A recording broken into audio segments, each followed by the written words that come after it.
Now, the Chief Commandant of Women in the Royal Navy is Her Royal Highness the Princess Royal, of course. Earlier this week, as part of the Check-in and Chat initiative, Her Royal Highness spoke to Dorothy Pettican Runnicles. Dorothy worked as a petty officer air radio mechanic with the Wrens in the war. During their chat, they found out that they had something in common. Deborah, where are you? I'm in Gloucester. Are you in Gloucester? Your Royal Highness, welcome to my home. Thank you very much. I'm not so far away. Right.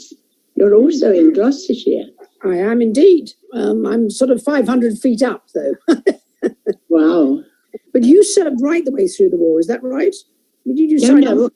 I was WWII from East London, escaped from the bombing. Oh, that's right. I was born in 1925 and I was an East Londoner, and we'd already received a lot of German children into our grammar school and other schools in East London. And I was evacuated with this school. And when I got my matriculation, I returned to my home in East London and immediately volunteered for the services because it was the thing to do. We got to get this war finished, hadn't we? Wow. How old were you then? I was 17 and a half when I came back to London and volunteered, but because I'd had the privilege of physics and maths in my matriculation studies and done well at it, there weren't many people doing that. They said, no, you can't be a cook. You've got to wait for a college course and you've got to learn about radio communication into our aeroplanes. Yeah. Because they didn't have it, in the first war. A lot of your service was with the Fleet Air Arm, is that right? With Fleet Air Arm, yes. In West Country. Yes, I just ran the home county in Britain. I didn't go on an aircraft carrier. My brother did. He went ahead of me. I was following in his footsteps, and we were not allowed to leave on aircraft carriers during that period of the war. It was towards the end of the war. I was actually practicing from 1943 to 46. But it challenged me, it stretched me. I learned about death. Yes. And have you found yourself very restricted recently?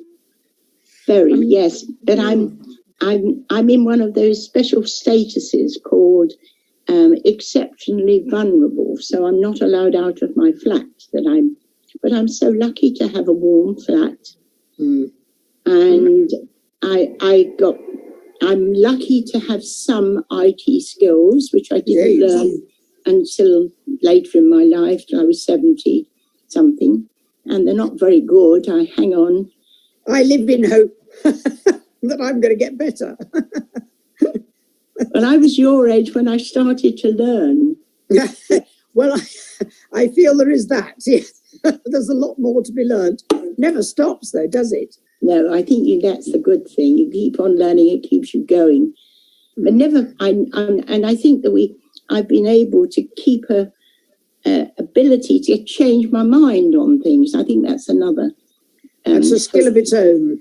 But you're involved with the Wrens Association, aren't you? Yes, they nominated me because of my war service. And I became a member of that association when I got here because my daughter said you need to work with outside organisations. You mustn't just stay in the same 200 people. You need to move out and get to know the area.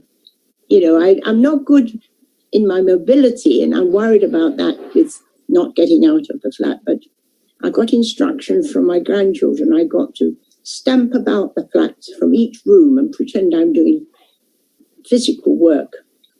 Very good. And there's some actually quite good sort of sitting down exercise, but I won't bother you with those. Anyway, yes, thank you so much, Emma. It's a real pleasure to speak to you. And I hope your memories on VE Day are mostly good. Thank you, ma'am. Bye-bye. Bye-bye.